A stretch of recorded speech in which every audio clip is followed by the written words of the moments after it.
Nós vamos ler dois textos. Esse primeiro que está em Mateus 4, e depois um outro que está em Mateus capítulo 16. Mateus 4, quem já abriu, diga amém. Versículos 8 e 9. Mateus 4 trata da tentação de Jesus no deserto, e uma delas foi essa. Novamente, o diabo o levou a um monte alto e mostrou-lhe todos os reinos do mundo e a glória deles, e disse: tudo isto te darei, se prostrado me adorares. Vamos dizer juntos? Qual foi a proposta do diabo a Jesus? O que o diabo disse a Jesus? Vamos juntos? Tudo isso te darei, se prostrados me adorares. Só o que o diabo propôs, sem a condição. O que ele propôs? Tudo isso te darei. Do que ele está falando? Levou ao monte bem alto, mostrou o mundo e a glória que há do mundo. E o diabo está dizendo: eu te dou a glória do mundo.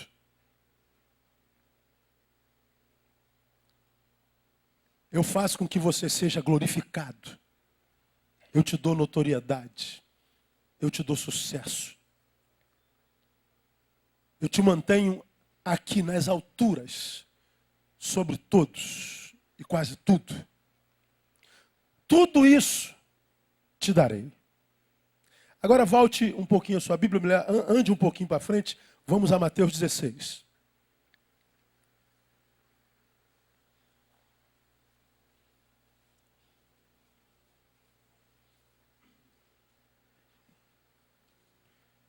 Mateus 16, versículo 24. Então disse Jesus aos seus discípulos: se alguém quer vir após mim, fale comigo, negue-se a si mesmo, tome a sua cruz e siga-me. Lá no deserto, Jesus recebe uma proposta do diabo, diretamente. Tudo isso te darei. Nós sabemos o final da história do capítulo 4. Jesus diz que não tentarás o Senhor teu Deus. Nega a proposta. Repreende a Satanás. Porque ele percebe que o bem proposto por ele, mais que o bom proposto por ele, por Satanás, não tinha a ver com a vontade de Deus. Que a glória proposta por Satanás nada tinha a ver com a glória de Deus, embora fosse glória, posto que mundano. Jesus rejeita a proposta de Satanás que diz: tudo isso te darei. Mais adiante, ele chama os seus discípulos e diz: se alguém quer vir após mim, negue-se a si mesmo. Tudo isso te darei. Negue-se a si mesmo. Bom, essa palavra de Jesus, negue-se a si mesmo, para mim, nesse tempo, irmão, tem ganho uma proporção nunca antes alcançada. Negue-se a si mesmo.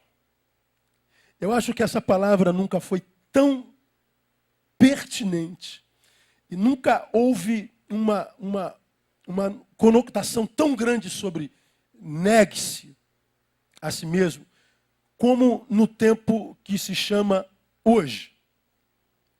A sua compreensão desse negue-se a si mesmo vai se tornando cada vez mais óbvia à medida que os anos passam. Ou seja, os anos vão passando, para mim, vai ficando mais claro por que eu tenho que me negar a mim mesmo.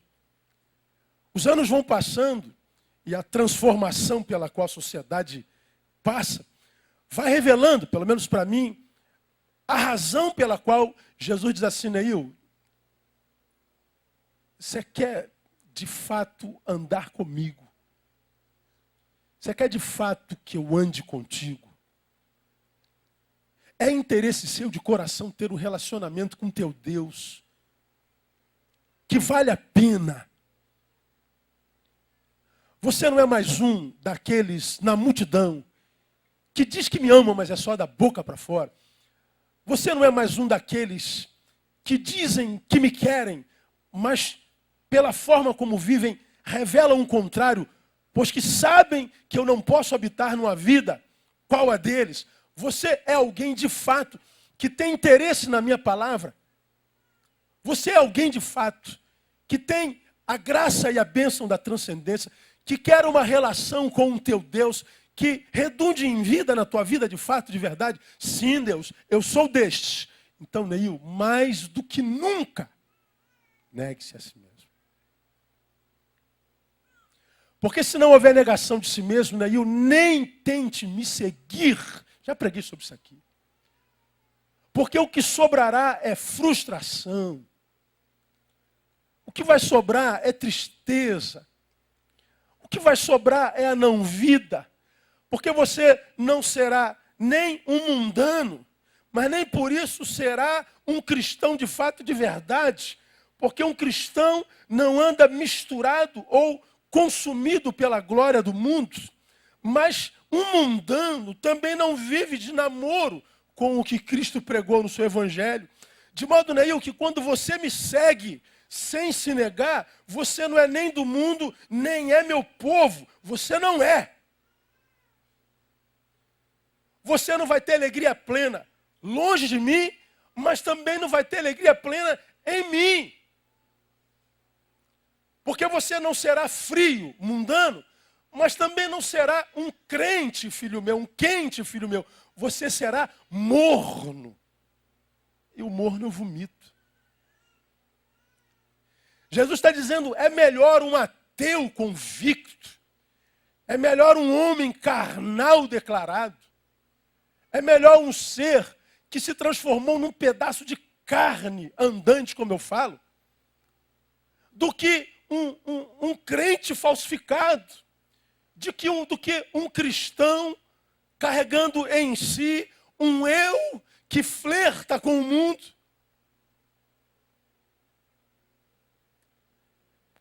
Nesse tempo nunca foi tão pertinente e compreensivo essa palavra. À medida que os tempos vão passando, fica cada vez mais óbvio a compreensão dessa palavra de Jesus, uma vez que a cada ano o si mesmo tem no mundo mais ofertas. Negue-se a si mesmo. Bom, uma coisa foi dizer isso há 2000 anos atrás. Tu olhava para a sociedade, para aquilo que a gente chama de mundo, e nós víamos as ofertas que o mundo oferecia ao si mesmo. Agora pega o mundo de hoje e olha as ofertas que esse mundo oferece para si mesmo.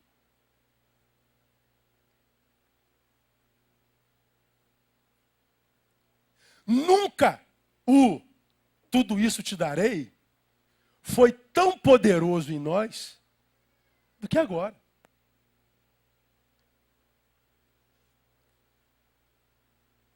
Negar o eu que o homem era há 2000 anos atrás, há 1000 anos atrás, há 100 anos atrás, era uma coisa. Negar o eu que nós somos hoje,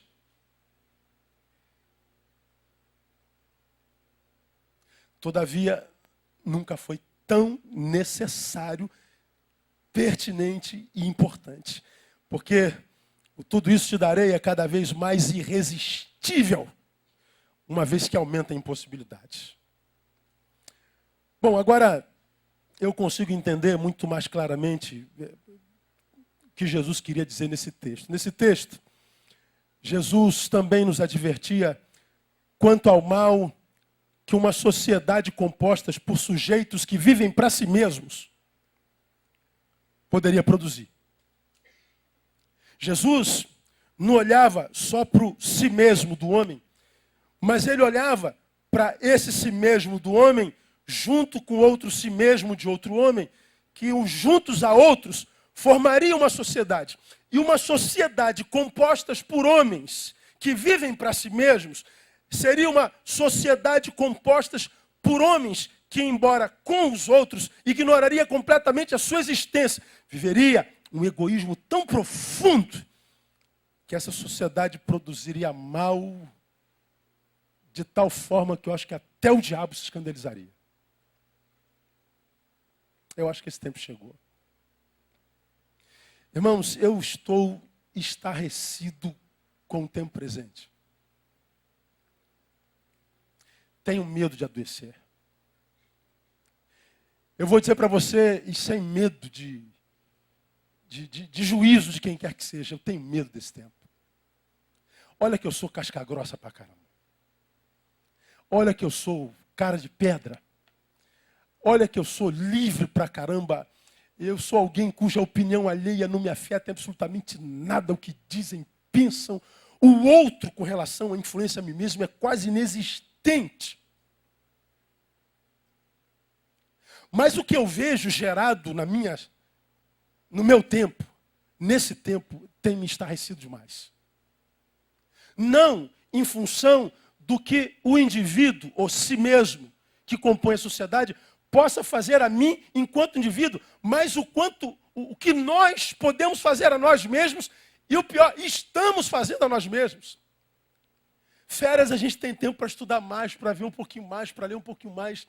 Deixa eu mostrar algumas realidades, irmãos, do mal que o si mesmo tem gerado na sociedade composta por ele. Veja alguns dados importantes para você que vê na televisão o que está acontecendo com a gente. Para você que vê ao redor e vê o que está acontecendo com o homem, que a gente fica cada vez mais estupefato, louco, meu Deus, onde é que vai parar? E a gente prega sobre isso o tempo inteiro. Mas a desconstrução, a maldade, ela evolui com tanta ligeireza que gera medo comum em cada um de nós. Deixa eu dar alguns dados aqui rapidinho, só para ilustrar o que a gente está falando. Vamos pegar a realidade das drogas no mundo hoje. Olha só que coisa interessante. 5% da população mundial, 5% da população do mundo, entre 15 e 64 anos de idade, consumiu droga ilícita em 2012. Quantos habitantes há no planeta hoje? Em torno de 7 bilhões. Quanto é 10% de 7 bilhões? Algum matemático aí? Quanto é? 7 milhões, é isso? 700 milhões. É isso? Eu vou na de vocês, hein, gente. Hã? Não, eu espero vocês fazerem a conta, porque eu não sou matemático. É 700 milhões, gente? Então tá. 10% de 7 bilhões é 700 milhões. A metade disso é 5%. Metade de 700, 350 milhões. 350 milhões de pessoas teve contato com droga ilícita em 2012. Você sabe qual é a população da América Latina? Algo em torno de 600 milhões de pessoas. Imagine, o Brasil tem 200 milhões de pessoas. Quase 2 Brasis tiveram contato com droga. Não é o álcool, não, que é lícito. Não é a maconha, que em alguns lugares já é lícita. É com ilícito.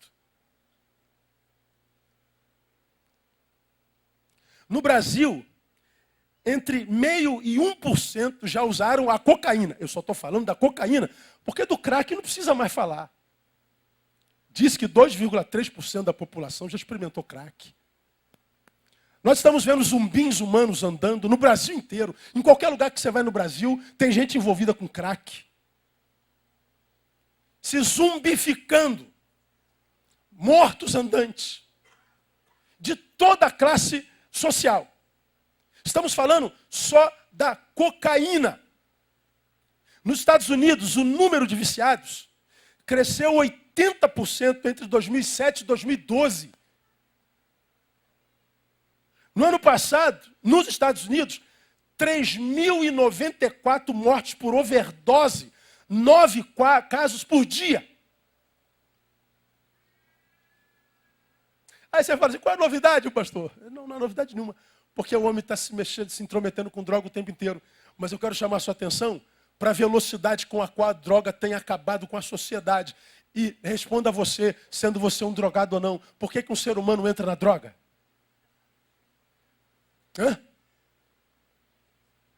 Para fugir de si mesmo. Já preguei sobre isso aqui. Para o drogado, para o viciado, a droga não é a droga. A droga é o paraíso. Para o qual ele vai porque vive uma droga de vida. Para o drogado, a droga é a vida dele. E para fugir dessa droga, ele consome uma coisa que o leva para o paraíso. E no paraíso, longe da droga de vida, é o melhor lugar onde ele pode estar. Por isso que quando ele volta para a droga, que é a vida, ele toma outra dose para voltar para o paraíso. E aí nós, que vivemos uma vida que não é droga, geralmente família, diz assim, filho, sai disso, marido, sai disso, amigo, sai disso, colega, sai disso, parceiro, sai disso. Ele sabe que precisa sair. Mas o contato com a realidade é tão infernal que ele acaba tendo recaída para voltar para o paraíso. As tendências para as próximas décadas são assustadoras. Não vou me aprofundar nisso, só quero dar um panorama do que está acontecendo na sociedade presente. Isso é drogas. Se a gente pega o assunto depressão, quem nunca ouviu falar de depressão? Em 2012, segundo a OMS, foram diagnosticados no mundo 350 milhões de pessoas com depressão. Coincidentemente, o mesmo número de gente que consumiu cocaína. Ah, pastor, mais uma. Depressão faz parte da vida desde que a vida é vida, é verdade. Só que isso é em 2012, 350 milhões. Em 2010 eram 121 milhões. Em 3 anos, o número de pessoas com depressão triplicou. Em 2 anos. Depressão é literalmente a sensação de estar sendo empurrado para baixo. É o roubo da alegria de existir. É o roubo da esperança de dias melhores. A depressão é a angústia de alma que toma de tal forma que tudo que está ao redor perde sentido. São as maiores vítimas de suicídio. E é uma enfermidade que tem tomado essa geração de uma forma tão avassaladora, que já se trata de uma epidemia, de uma endemia, de uma doença quase que contagiante, embora nós saibamos que não seja, mas ela se alastra de tal forma que a sociedade científica e médica está estupefata, está pasma. E qual é a gravidade da depressão? É que quem está ao redor não a entende e acredita que depressão é palhaçada. Ah, para de ser palhaçada, rapaz. Você precisa de uma vassoura. Se tivesse um tanque cheio, não estava com essa palhaçada. Se tivesse com uma picareta na mão, uma pá, uma enxada, você estava bem. Aí você carrega a enfermidade em si e os seus amados a culpam ou o culpam por essa enfermidade. E ela se agrava e ela esmaga. Dela advém quase todos os outros tipos de síndromes. Todos os outros transtornos. Só quem passa por isso sabe o que é isso. E ninguém que nunca passou está livre disso. Vivemos um tempo de surtos psicóticos. Não há um dia que eu não tenha informação de alguém que da noite para o dia surtou. Só que a gente sabe que não foi da noite para o dia. Foram dias após dias acumulando emoções. Dia após dia retendo tensões. Uma vez que somos, nesse tempo, transformado, como eu já preguei, num depósito de entulhos emocionais. Porque as informações negativas, malignas, ruins, são tantas e tão volumosas que elas vão sendo jogadas dentro de nós e a gente não percebe o mal que elas nos fazem. Chega um momento que a gente pira e não sabe por quê. Está aqui alguém porque a gente tem que orar, o Renan, a mãe dele está aqui, me ligou durante essas férias, desesperado, meu filho surtou. Aluno da Universidade Rural Federal, menino exemplar, estudioso, filho único, surta. Ontem eu estava no hospital com ele, no setor de psiquiatria. É o tempo todo. Aumentou, na última década, o número de pessoas com problemas mentais mais do que nos últimos 40 anos. No Brasil, estima-se que 18 milhões de pessoas Portanto, quase 10% da população tem depressão. E até 2020 será a doença que mais incapacitará os seres humanos no planeta. Nenhuma enfermidade vai incapacitar pessoas como a depressão, diz a OMS, até 2020. E eu poderia ficar aqui 3 dias falando de depressão. Câncer. Quem em 2012 teve conhecimento de alguém perto de você que teve câncer? Deixa eu ver aqui. Todo mundo. Não há um dia nesse púlpito que a gente não anuncie alguém com câncer. Aqui entre nós tem várias pessoas que estão com câncer. O câncer é uma coisa assustadora. Atingiu, em 2012, 14 milhões de pessoas no planeta. Dessas 14 milhões de pessoas atingidas pelo câncer, o câncer levou 8 milhões de pessoas. Uma doença desgraçada. Uma doença que parece ser do inferno. Que ninguém consegue contê-la. Que ninguém consegue curá-la. Que ninguém consegue entendê-la. Se é que não consegue, ou se há algum conchavo com a indústria farmacêutica do planeta que sobrevive em função dela, eu não sei. Mas não há um dia que alguém não tenha uma enfermidade, uma informação de enfermidade como essa. Estima-se que esse número mais do que dobrará em 20 anos. Mais do que dobrará. Estima-se 520 mil novos casos em 2013 no Brasil e no mundo. O aumento de 8 milhões para 13 milhões de mortes. Agora todos nós sabemos que o câncer, ele tem o seu quê de genético, mas ele tem o seu quezão de emocional. Especialistas chamam o câncer de a materialização da angústia. Como quem diz, se você não tem câncer por fator genético, por hereditariedade, possivelmente seja de cunho emocional. Uma angústia tão grande vivida, não trabalhada, não tratada, vivida de forma sucessiva, acaba se materializando nessa maldita doença que tem matado, dizimado como nunca antes nessa geração. Câncer. Aí não tem como falar do suicídio. Assunto que eu tenho tratado nos últimos 5 anos. É o que eu mais trato, tirando pastores, o que eu mais trato é de gente que está pensando em suicídio, família que passou pela experiência do suicídio e tudo mais. É o mais fácil na vida hoje. Atender pastores e gente que tem suicídio no entorno da família. Ou em si mesmo. Suicídio, não preciso falar muito, você já aprendeu, no Brasil são 26 suicídios por dia, todo dia, 26 suicídios por dia. No mundo, 1 a cada 30 segundos. E você já aprendeu, já sabe de cor, que quando um suicida se mata, ele não quer matar a vida, ele quer matar o quê? A dor. Você já aprendeu que o suicídio não é um grito desesperado de um ser pela morte.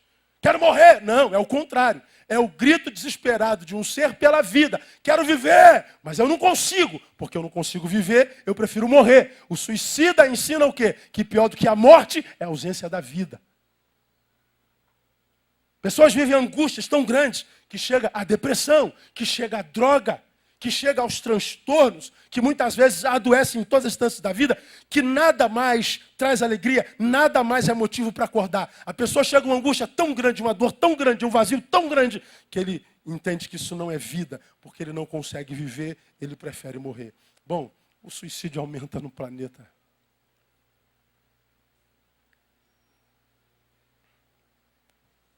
Histeria coletiva.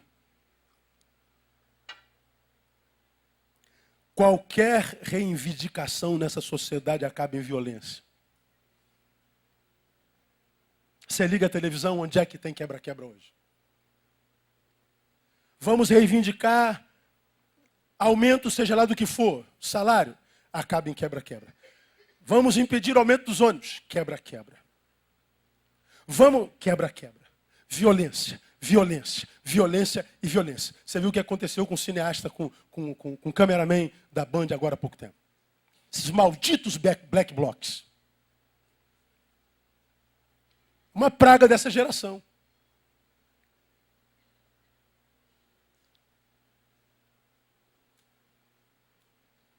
Não conseguimos, em coletividade, produzir nada que não termine na dor, na morte e na violência. Nós perdemos a capacidade de conviver em paz, de reivindicar em paz. Nós estamos numa histeria coletiva.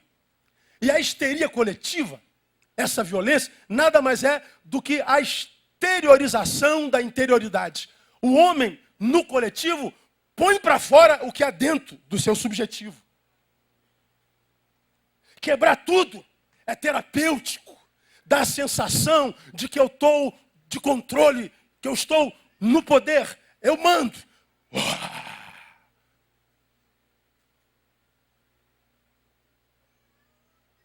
Não há um jogo que não termine em briga. Não há um ajuntamento que não termine em histeria. Nós perdemos a capacidade de viver em paz. Não há nenhum movimento, ajuntamento, por mais legítimo que seja, que acabe bem. É o fim da coerência. É o fim do bom senso. Caminhando por esse trilho, não tem jeito. A gente chega a isso aqui, ó. Tá aí o filme.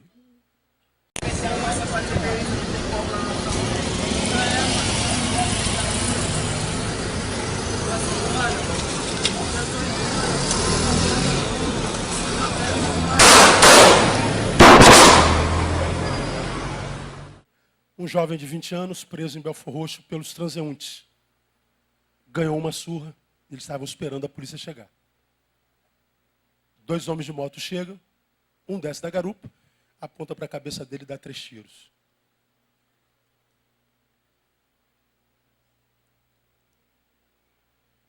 Estamos caminhando para a barbárie.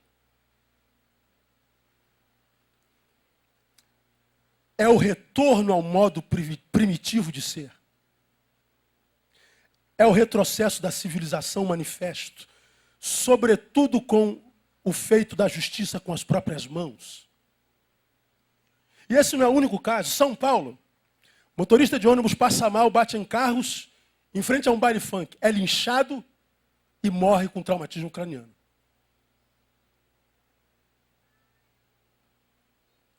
Rio de Janeiro, Flamengo, semana passada. Ladrãozinho de rua.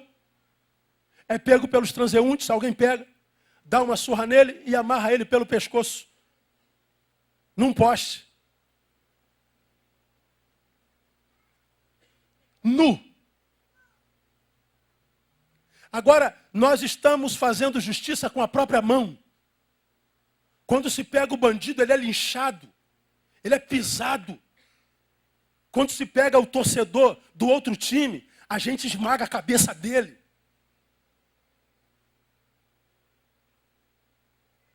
Estamos vivendo o tempo da barbárie. Agora, o que é grave? É que quando a gente vê um bandido desse, um ladrão desse, que a gente odeia, que levou nosso celular, que levou nosso carro, levou nossa moto, levou nossa bicicleta, aí alguém prendeu ele ali, deu uma surra nele, dentro de cada um de nós brota algum tipo de prazer. Ou será que eu estou falando para Marciano?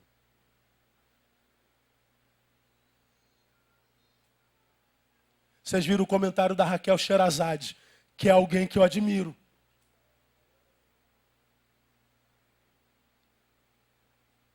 Ela comenta, agora nós todos estamos com peninha do ladrão, mas é porque não foram vítima deles. E como a polícia não faz nada, a população está fazendo com a própria mão. Eu entendi o que ela quis dizer, porque ela é também uma cidadã brasileira. E ela está pondo para fora o quê? Mais do que a razão do comentário de uma jornalista, que tem que ser isenta sobre qualquer assunto, ela está fazendo um comentário como uma cidadã que, sobretudo, está dizendo, eu tive prazer na surra que esse moleque levou. Você entende por que Jesus está dizendo, quer vir após mim, negue-se a si mesmo? Porque se o si mesmo domina, a gente quer ver ele morrer mesmo.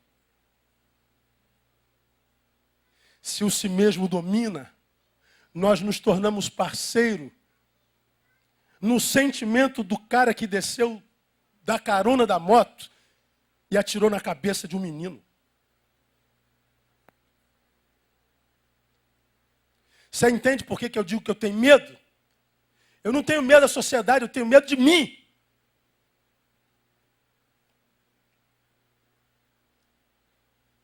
Eu tenho medo, à luz do que eu preguei no dia 31, se você não comprou o DVD do dia 31, deveria ter comprado. Se bem que eu acho que já acabou tudo, né? É o que traz mais semana que vem. Eu falei sobre o mal que nos habita.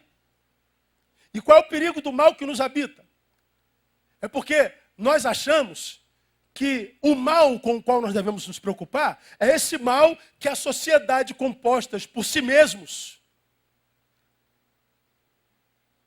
marcada pelo egoísmo, pela barbárie, nós achamos que esse mal é o pior. Eu tenho medo de ladrão, eu tenho medo de ser assaltada, eu tenho medo de ser estuprada, eu tenho medo do que eles podem fazer comigo, não. O nosso medo não deve ser com o mal que ele tem poder para fazer com a gente, mas o mal que fazem com a gente desperta em nós. Não é com o mal de outrem que eu tenho medo medo do mal que desperta em mim, quando o mal que fizer a mim se encontra com ele. É por isso que Jesus está dizendo, você quer me seguir, Neil, e quer que isso seja bom para você até o fim da vida? Você quer ter a graça de viver até o fim da vida, ou seja, de não morrer antes da morte chegar? Você quer ter a graça de viver equilibrado, de viver uma vida que vale a pena, sem se deformar por esse tempo de barbárie e de deformação pela qual a sociedade rapidamente passa? Negue-se a si mesmo, Neil. Senão, você se torna mais um no meio dessa gente doente que está aí. Seja no campo emocional, no campo familiar, no campo da violência, no campo do domínio, da maldade. Tu acha que pastorear nesse tempo é fácil, irmão? Você acha que é fácil lidar com a maldade do homem todo dia? Você acha que é fácil ouvir os monstros todo dia? Eu tenho medo. E nem tenho vergonha de dizer que estou com medo. Porque da mesma forma que eu digo para vocês aqui, eu digo dentro do meu quarto para Deus. Deus, se o Senhor não renovar minha força toda manhã, me arruma outra coisa para fazer na vida. Porque trabalhar com gente está insuportável. E o pior disso é que eu sou essa gente com a qual eu trabalho. Então, negue-se a si mesmo nunca foi tão pertinente. Agora, eu poderia falar também sobre abandono de incapaz. Todo dia uma mãe abandona a criança. Todo dia tem uma criança estuprada pelo pai. Eu poderia falar de pedofilia, poderia falar de morte no trânsito. Todo dia tem morte no trânsito. Corrupção em níveis endêmicos. E a grande causadora de quase tudo isso a nível social é a impunidade. Ninguém fica preso nesse país, cara. O cara bebeu igual um porco. Ele pega o carro dele e mata 15 na calçada, 10 crianças. Ele presta depoimento e vai embora para casa. O que isso gera em mim, gera em você? Ódio. Aí me pergunta, pastor, você tem orgulho de ser brasileiro? Não, eu não tenho orgulho nenhum. Você vai ver o problema que isso vai dar na mídia. Do quê? Do que se orgulha? Tira a natureza e a beleza natural desse país, no que dá orgulho?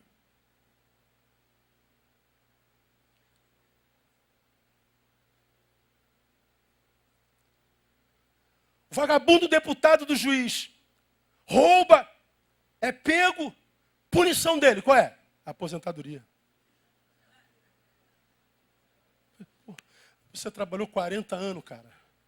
Aí, ó, documento. Uma pataca desse tamanho de documento. Aí faltou a vírgula não está certa. Volta lá no departamento, manda consertar a vírgula, leva 6 meses. E o ponto não está redondo agora. O que isso gera dentro da gente? Você entende por que você de vez em quando acorda e diz assim, pô, cara, eu não estou me sentindo bem hoje? Pô, não sei o que está acontecendo comigo, pastor. Amor, pô, não estou bem, não estou legal. Não sei o que está acontecendo, não sei o que está rolando. Não aconteceu nada, quem sabe, especificamente contigo, mas está acontecendo ao seu redor o tempo inteiro. E você é alvo dessa informação o tempo inteiro. A angústia dessa sociedade que vive para si mesmo emite uma nuvem poluente de energias malignas que faz chover quase que ácido sulfúrico emocional sobre a gente.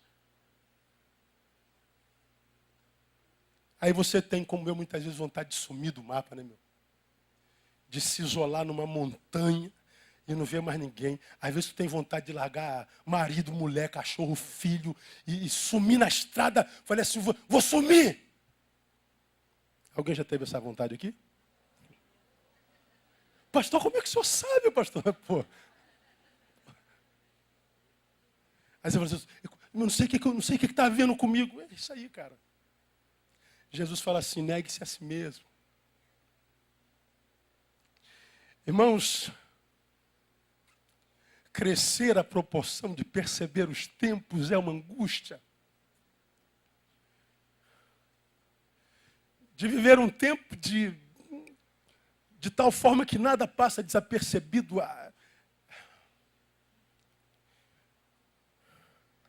É fácil não. Alguns são abençoados pela ignorância. Não entende nada do que vê. Não percebe nada do que está ao redor. Nada. Mas há alguns que não passam uma vírgula sem perceber. Nada passa sem discernimento. E quem passa por isso, ele é vitimizado pela angústia do tempo presente. E o Senhor, louvado seja o seu nome, diz assim, Neil, negue-se a si mesmo. Continua sendo aquele novo homem que eu gerei dentro de você. E o novo homem gerado dentro de você, nada mais é do que alguém capacitado para remar contra essa maré. Siga em frente, porque eu sou contigo todos os dias.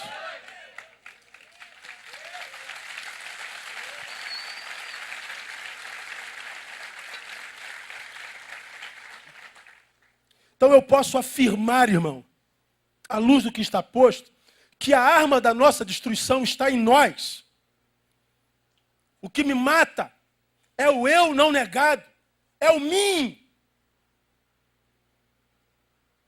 O poder da minha destruição não está na mão do Bronson, não está na mão do Dilson, não está na mão do André. O poder da minha destruição está na minha mão. Aquele homem que desceu da moto e estourou a cabeça do menino, ele não nasceu assim.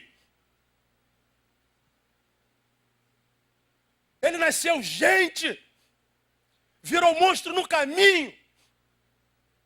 E quando ele dá o tiro na cabeça de um semelhante, ele julga estar fazendo um bem para a sociedade. É bandidinho, merece morrer. E ele que mata é o quê? Você percebe a total ausência de senso, de discernimento?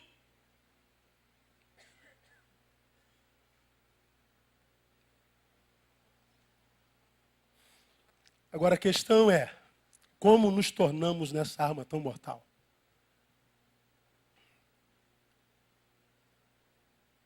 Como é que essa sociedade foi se transformando nisso?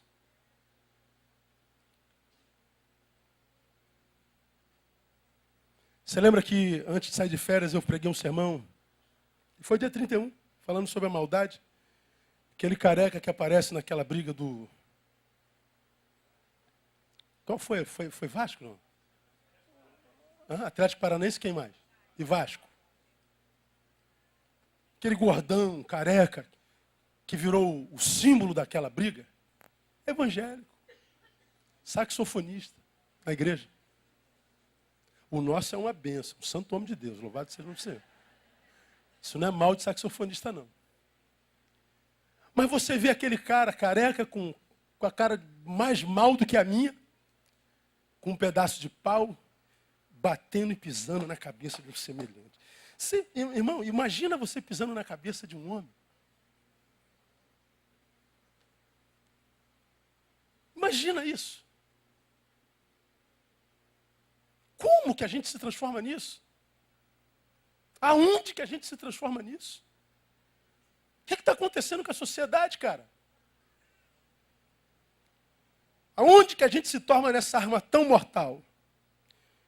Arrisco duas sugestões. Primeiro, na desobediência do conselho de Jesus, que diz, negue-se a si mesmo. O homem que produz essa maldade é o homem que não negou-se a si mesmo, portanto abraçou-se a si mesmo, quando sendo seu próprio Deus, como sendo um ser independente de tudo e de todos, que vive em torno do seu umbigo, o que lhe interessa é o seu próprio bem-estar. E em nome deste, eu faço o que tiver de fazer. Aonde este eu foi formado? Pelos outros eus com os quais convive. Porque eu estou querendo me dar bem. Por quê? Porque todo mundo quer se dar bem. E a impunidade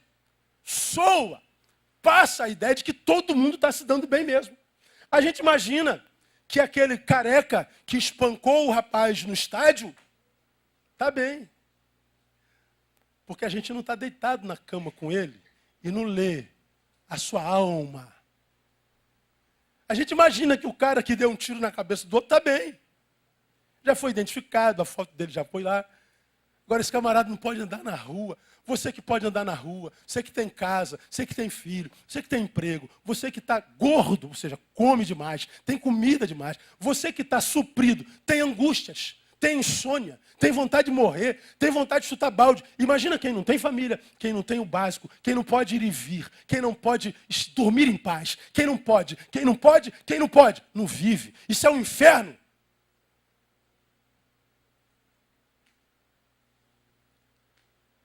Quando eu sei que eu vivo numa sociedade composta por si mesmos, gente que ignora a existência do outro, eu me permito me tornar um deles.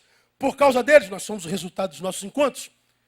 Me tornar um deles é desobedecer o conselho de Jesus. Neil negue-se. Quando a Bíblia diz negue-se a si mesmo, ele está dizendo você vai caminhar no meio dessa multidão deformada. Mas quando você se nega, você está se blindando deles. Não há como eles te tocarem. Porque em nós foi gerado um novo homem, que não vive mais para si mesmos. Nós somos, espiritualmente falando, quase que de raças diferentes. É como se a gente cruzasse um cachorro com uma foca. O que nasce? Nada. Não engravida. São de espécimes diferentes. Eles não podem se contaminar. Eles não podem se fundir. Quando o evangelho é absorvido pelo coração de um homem, e neste gera o poder de negar-se a si mesmo, ou seja, eu não quero me transformar nisso que somos, longe do Senhor, você está dizendo assim, siga em paz, porque você está preparado para viver todas as coisas, abundância e fartura, tudo. Aí você vai poder dizer como Paulo, posso todas as coisas naquele que me fortalece. Agora, por que nós nos transformamos nessa arma mortal? Na desobediência do conselho de Jesus, negue-se a si mesmo. Agora, por que negar-se a si mesmo é tão difícil? Porque, irmãos, me desculpem. Quem tem ouvido, ouve o que quer. Né? A negação de si mesmo, diz o texto, disse Jesus aos seus discípulos. Então ele está dizendo que ele disse para uma classe específica. Para quem que ele disse? Discípulos. Quem são os discípulos de Jesus? Os discípulos de Jesus são os que nasceram de novo. Pelo que se alguém está em Cristo, as coisas velhas, eis que tudo se fez novo. Então Jesus está dizendo assim, só há um jeito de se tornar meu discípulo, nascendo de novo. Foi o que ele disse a Nicodemos.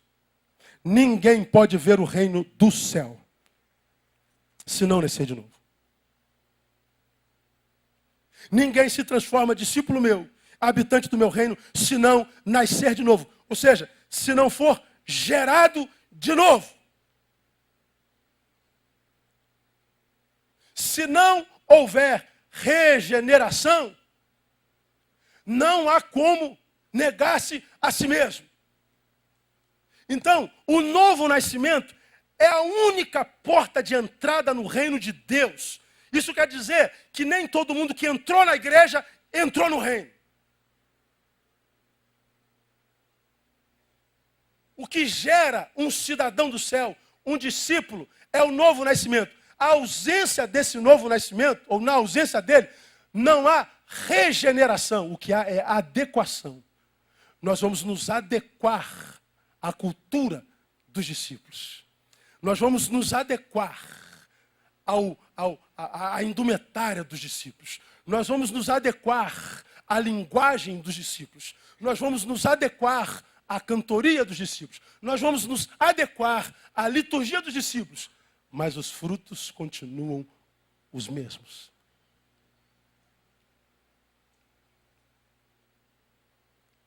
Você lembra do cãozinho adestrado?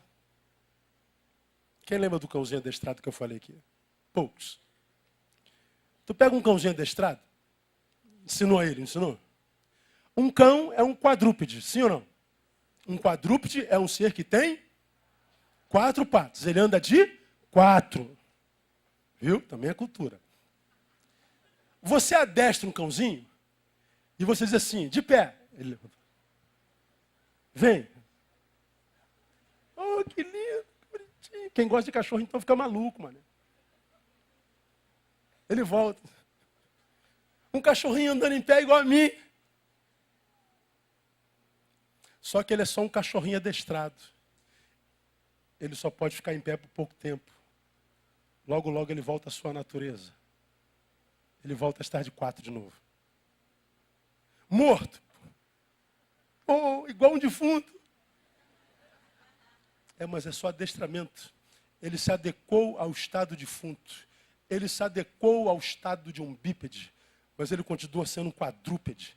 Os frutos dele são o mesmo. A essência dele é a mesma.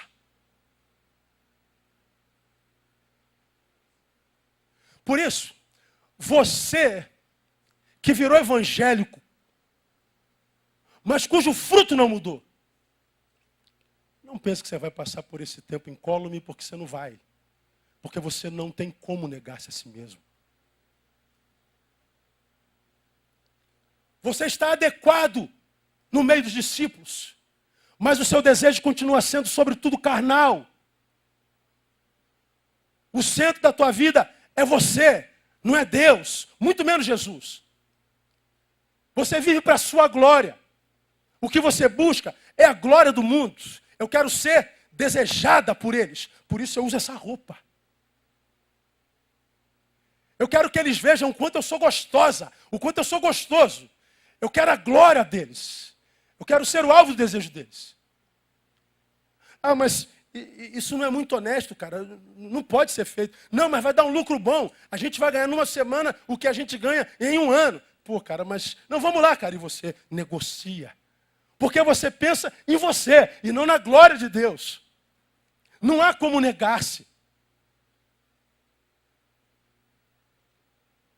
De modo que eu me encontro com gente decepcionada com crente o tempo inteiro. E eu sempre digo a mesma coisa. Eu não me decepciono com crente nenhum. Porque crente para mim não tem a ver com a religião do sujeito. Tem a ver com o fruto. E quem me diz isso é Jesus de Nazaré. Então quando a gente vê a produção de alguns membros de Betânia, o que me diz respeito, os membros de lá não me interessa. Quando eu olho a relação de amizade, quando eu olho os valores implícitos no seu trato, quando se olha o Facebook de algum de vocês, vergonha, o que sobra é vergonha. A gente fala assim, mas pastor, que tristeza. Eu não me entristeço nem uma gota. Primeiro porque eu não tenho nada a ver com isso. Porque fruto só é possível na vida de alguém que foi gerado de novo, nasceu de novo. Que porque nasceu de novo, quer coma, quer beba, quer faça qualquer outra coisa, ele vai fazer só para a glória de Jesus. E quando ele percebe que qualquer coisa que beba, coma ou faça, vai denegrir o nome de Jesus, vai envergonhar o nome de Jesus, vai ser blasfema como o nome dele, ele simplesmente deixa de fazer, embora deseje muito. Com um pastor amigo, amor, vem cá ver um negócio. Aí mostrou o Facebook de um pastor amigo. Aí botou assim, quem resiste? Aí botou a foto de várias cervejas. Cara, eu não tenho nada contra a cerveja. Mas eu nunca vou ser o promotor dela.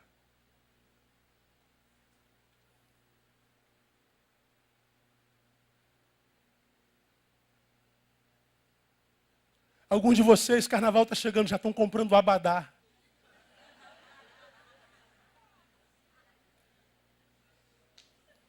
Já estão planejando o carnaval, a festa da carne. O que é que tem, pastor?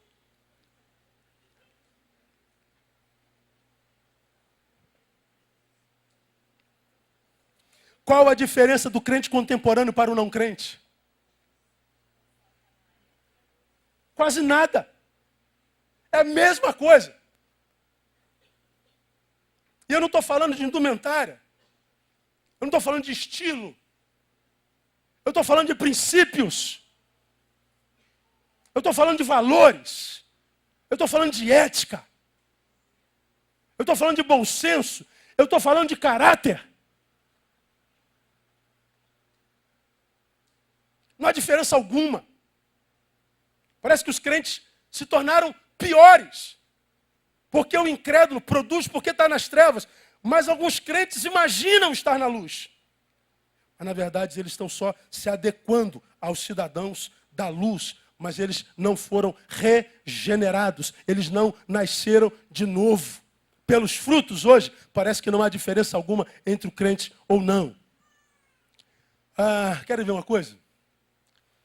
Negar-se a si mesmo. Vamos imaginar que esse varão aqui, como é teu nome mesmo? Rodrigo. Eu voltei, aí descobri que o Rodrigo estava sentado com a Beth, e junto com o Giovanni, junto com o Jonatas, fazendo fofoca do pastor Neil. E viu o pastor Neil de sunga na praia. Pastor não pode usar sunga, tem que usar calça tergal.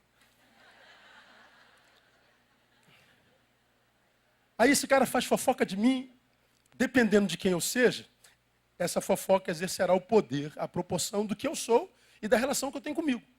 Alguns vão ser tomados por um ódio. Ô Rodrigo, que parada é essa você falar da minha sunga na praia, brother? Pronto, começou a abrir. Então o outro pode simplesmente ignorar e seguir em frente. Como que se nada tivesse acontecido, porque literalmente nada aconteceu.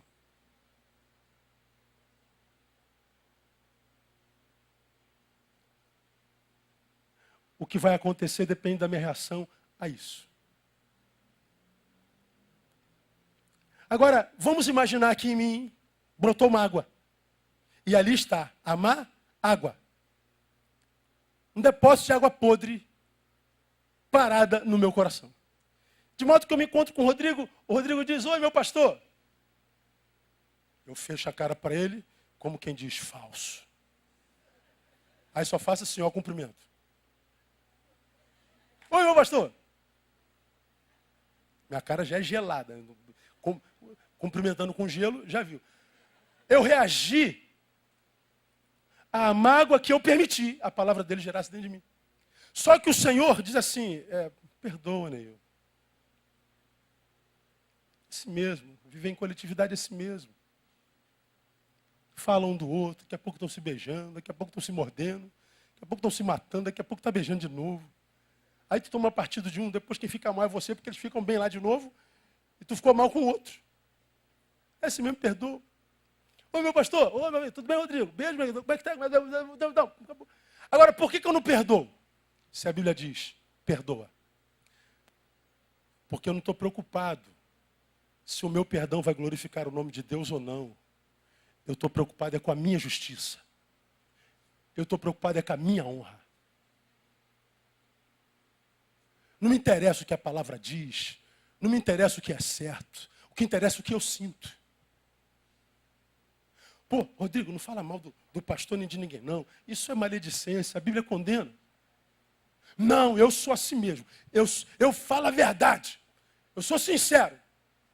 Pô, tá certo o que você disse, é até verdade. Pastor tem que usar calça tergal mesmo. Mas tu precisava falar isso em público. Pô, retém para você, não acrescenta em nada. Maledicência. Mas para ele não interessa se é maledicência. Para ele não interessa se está roubando dele que ouviu o carinho pelo pastor. Não interessa o que Deus pensa, o que Deus diz, o mal que vai fazer em alguém. O que interessa é que eu tenho que pôr para fora o que eu acho. Eu sou o centro. Não houve negação de si mesmo. E o ódio? E a vingança?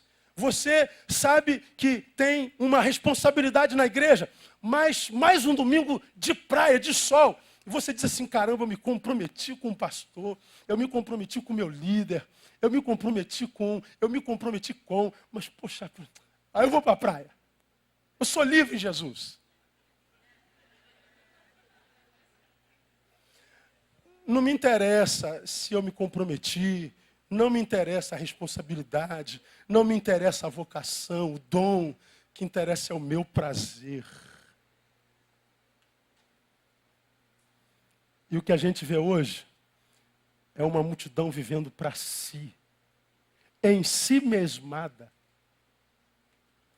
vítimas do si mesmo, vivendo em torno do seu umbigo. Se eu vim à noite, eu não venho de manhã. Se eu venho de manhã, eu não venho à noite. Se eu vim à noite de manhã, quarta-feira, nem pensar, porque eu tenho que andar de bicicleta, caminhar. Não interessa. Porque isso requer trabalho. Tem que me arrumar, tem que tomar banho. Está calor, eu tenho que ir. A gente dá um monte de desculpa para não fazer o que sabe, precisa fazer. Se não por obrigação, por prazer. Vem Jesus e diz assim, Neil, filho, filha, cuidado para que você não se torne vítima dessa geração em si mesmada, que não consegue negar-se a si mesmo, que vive para o seu próprio prazer, que vive para dar sabor à própria carne, ao próprio ego, mas que não se preocupa nem um pouco se a vida que vive dá prazer ao Deus que o salvou.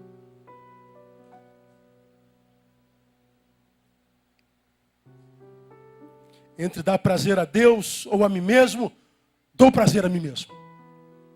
Essa geração. Por isso que eu digo que nunca foi tão compreensivo o negue-se a si mesmo como no tempo de agora. Porque eu tudo te darei está levando uma multidão de gente que pensou ser regenerado, mas que na verdade estava só adequada. E porque era adequada, é tão facilmente enganada pela serpente. Porque, irmão, quem vive para Deus, ele vive completamente desapegado da necessidade de glória humana, de honra humana. Ele não tem problema nenhum com o não ser visto, aplaudido. Ele não precisa publicar tudo que faz. Agora há pouco alguém me parou aqui que não é da nossa igreja. Pastor, você precisa ter Facebook, pastor. Você precisa saber da sua vida.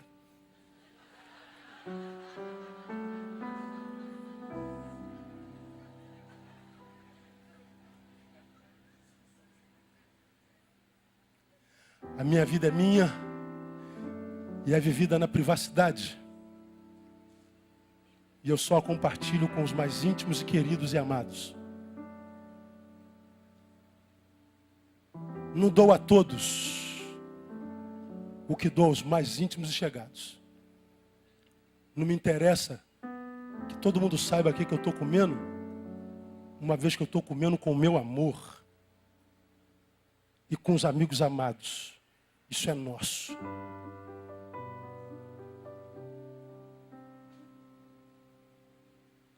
Mas esse é só um problema meu.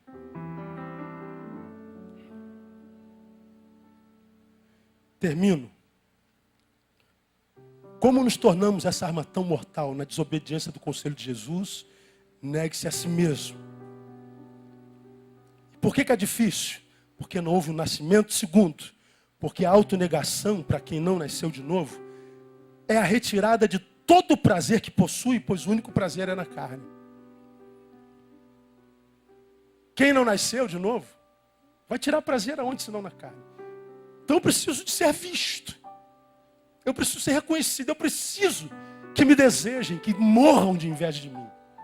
Eu preciso ser notado. A minha vida tem que ser percebida na existência. Mas percebida pelo quê?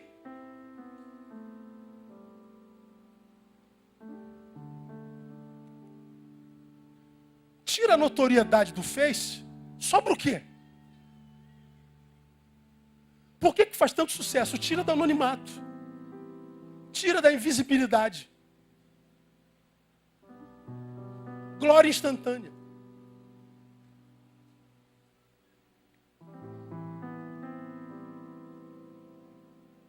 Agora a nossa vida ela precisa marcar a geração.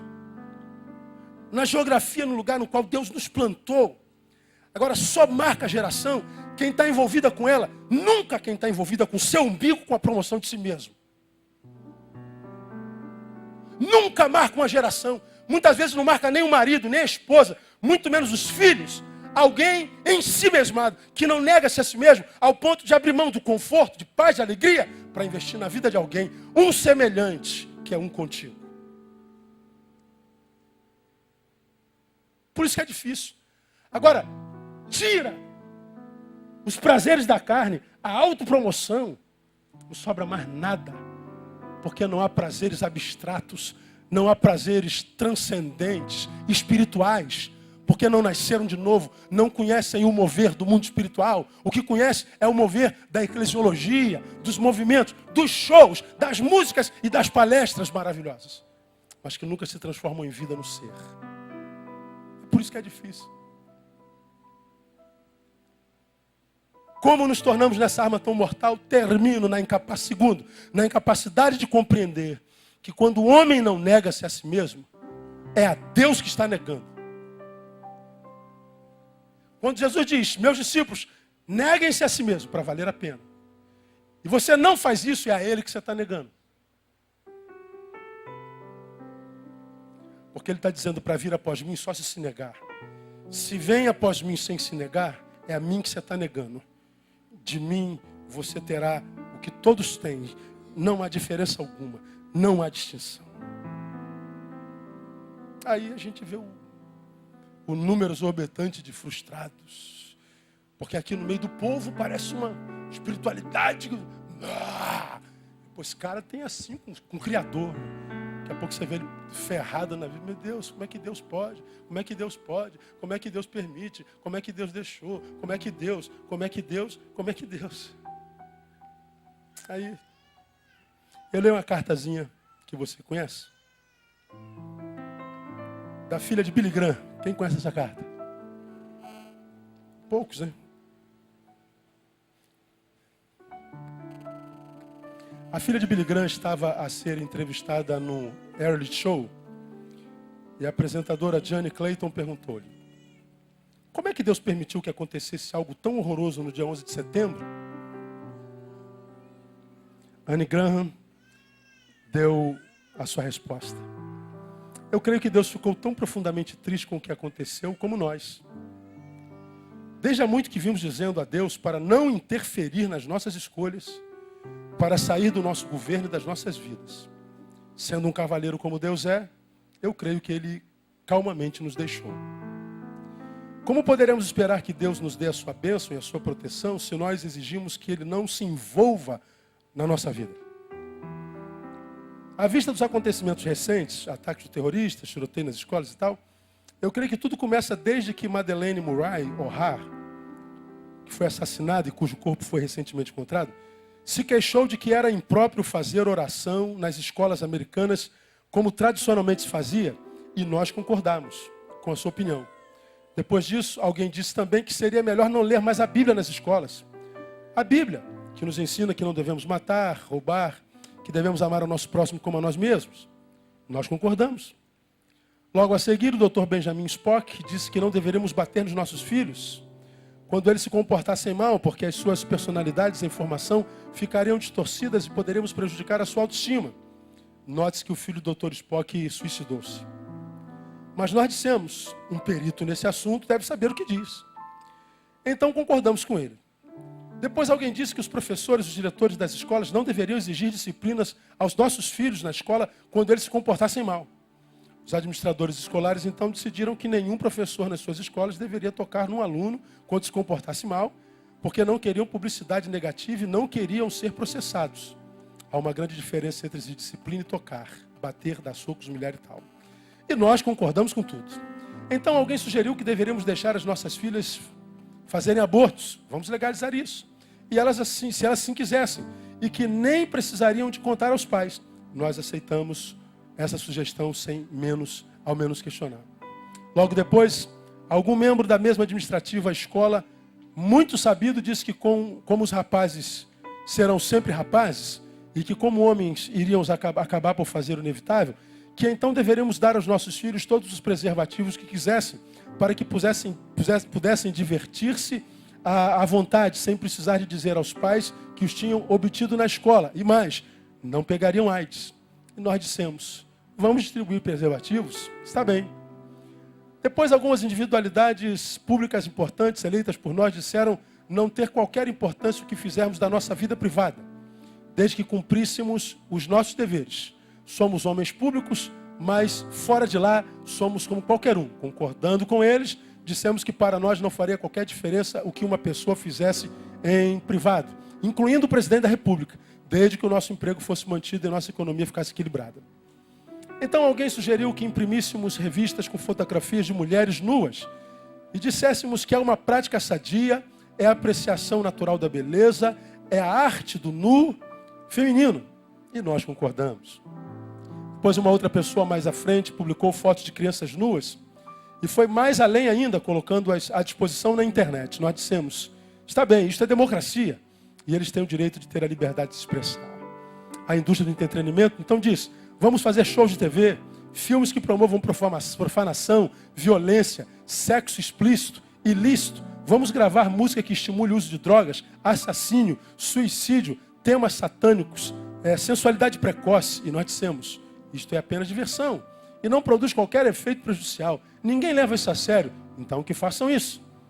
Agora questionamos-nos por que é que os nossos filhos não têm consciência, porque não sabem discernir entre o bem e o mal, o certo e o errado, porque não lhes incomoda matar pessoas estranhas, ou seus próprios colegas de classe, ou a si próprios.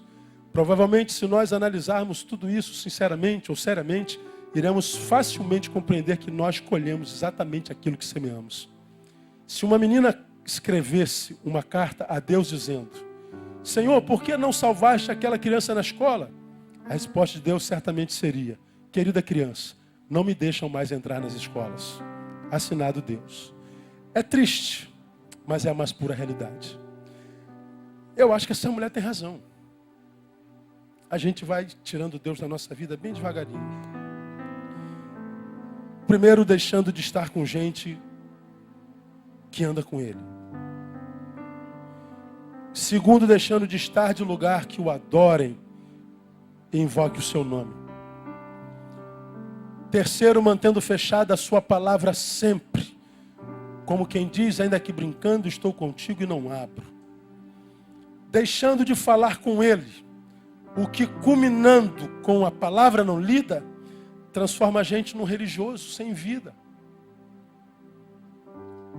E toda vez que a gente abre mão de um relacionamento com alguém que anda com Ele, quase sempre é porque a gente construiu relacionamento com quem não anda. Quando a gente começou a ir, ou deixar de ir a lugares onde se fala dele, onde se fala com Ele, é porque a gente já começou a ir a lugares onde Ele não pode se manifestar. Quando a gente deixa de ouvi-lo, é porque já está ouvindo a outrem.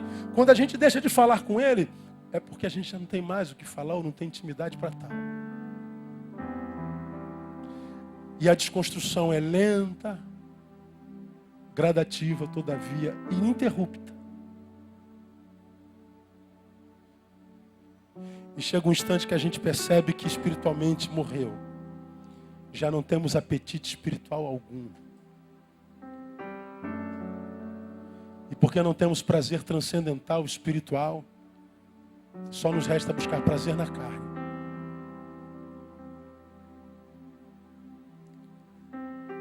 E quando trocamos a Deus pelos prazeres da carne, o negamos por uma simples razão. Dissemos, sim, Satanás. Eu me prostro e te adoro. Agora me dê tudo que tu me prometeste. E Ele dá.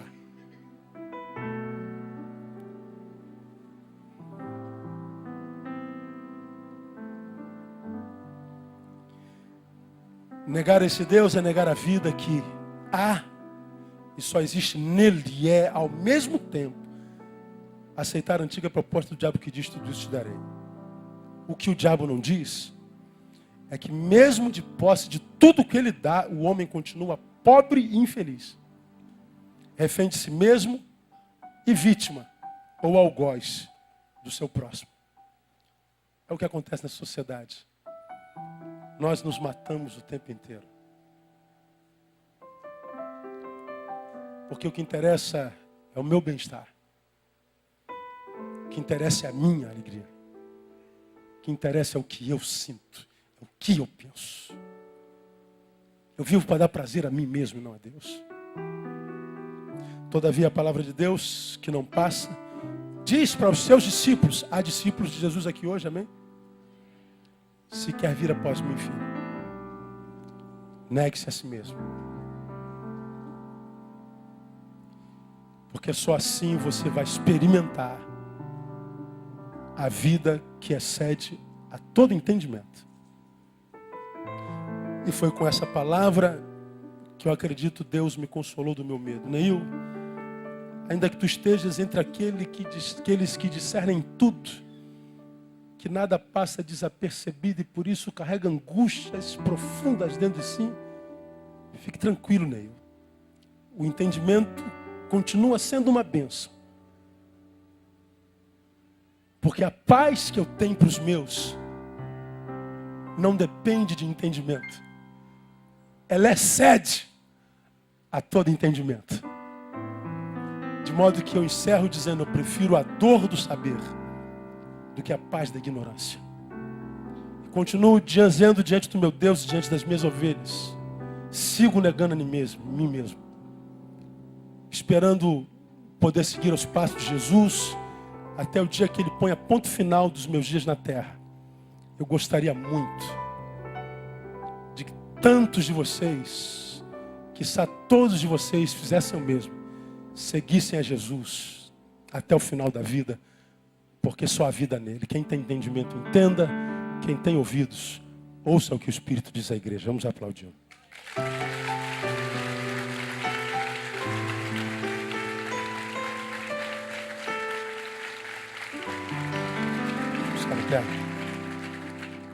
Eu quero orar com você.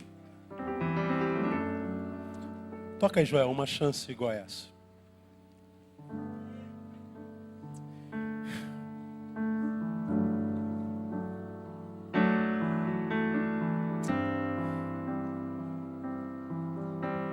O que vem na mente é Davi.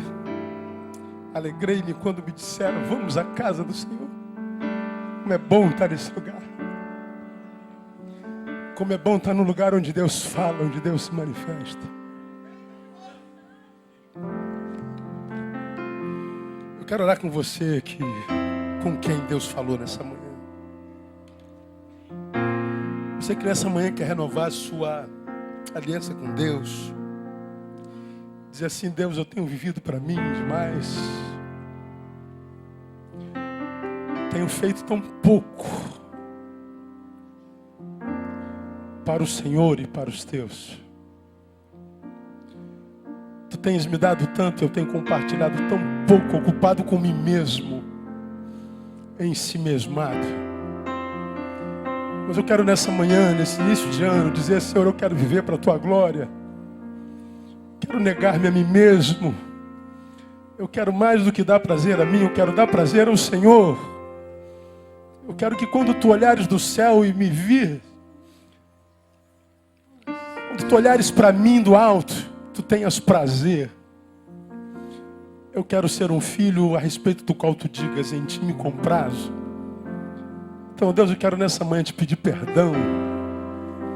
Eu não quero viver mais para receber glória, para aparecer, para ser aplaudido, para despertar qualquer sentimento em qualquer que seja. A única pessoa a quem eu quero impressionar é o Senhor. Eu quero viver para a tua glória. O Senhor falou contigo nessa manhã. Sai do teu lugar e venha chorar no pé dele, no altar nessa manhã. Deixa que o Espírito Santo quebrante você, quebrante teu coração. Diga a ele, eu estou voltando ao início de tudo. Eu quero voltar ao primeiro amor, Deus. Eu não quero ser refém dessa geração doida. Eu não quero ser vítima nem algoz dessa barbárie para a qual nós estamos voltando. Quero mais de ti. Vamos louvar o Senhor com essa canção. Vamos orar essa canção.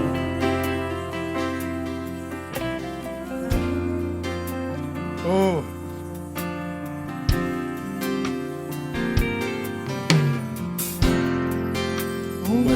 chance igual a essa, talvez eu não tenha mais.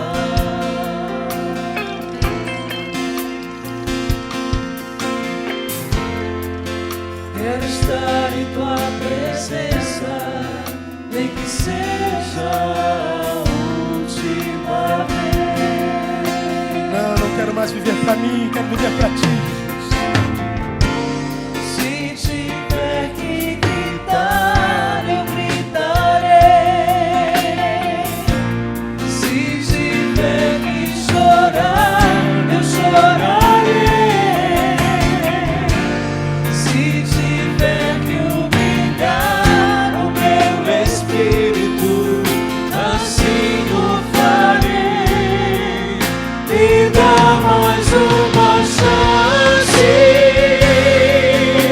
Eu quero nascer do teu espírito.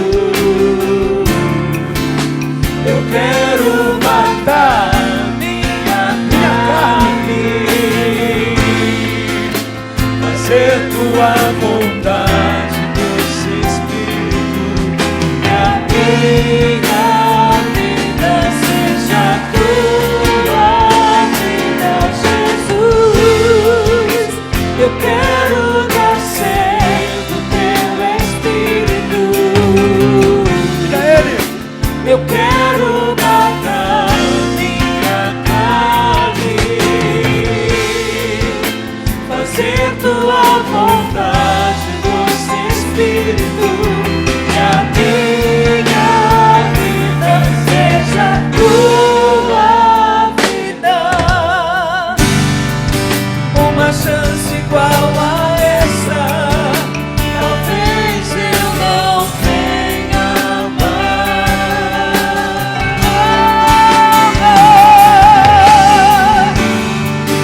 Quero estar em tua presença, nem que seja a última vez, oh Senhor. Se tiver que gritar, eu gritarei. Se tiver que chorar, eu chorarei. Se tiver que humilhar o meu espírito, assim o farei. Me dá mais uma chance. Eu quero nascer do teu espírito. Eu quero matar minha carne, fazer tua vontade, doce Espírito. Que a minha vida seja tua vida, Jesus. Eu quero nascer do teu espírito. Eu quero matar minha carne,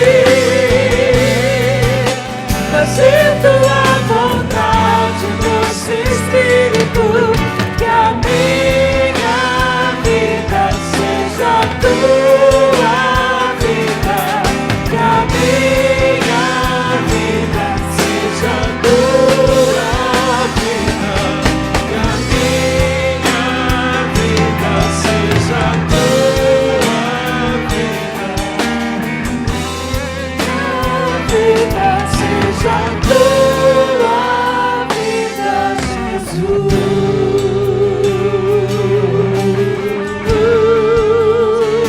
Sim, Deus. Que a minha vida, que a nossa vida seja a tua vida. Nós não queremos que a nossa vida seja nossa. Ela é tua. Nosso desejo é que a tua vontade se estabeleça nela.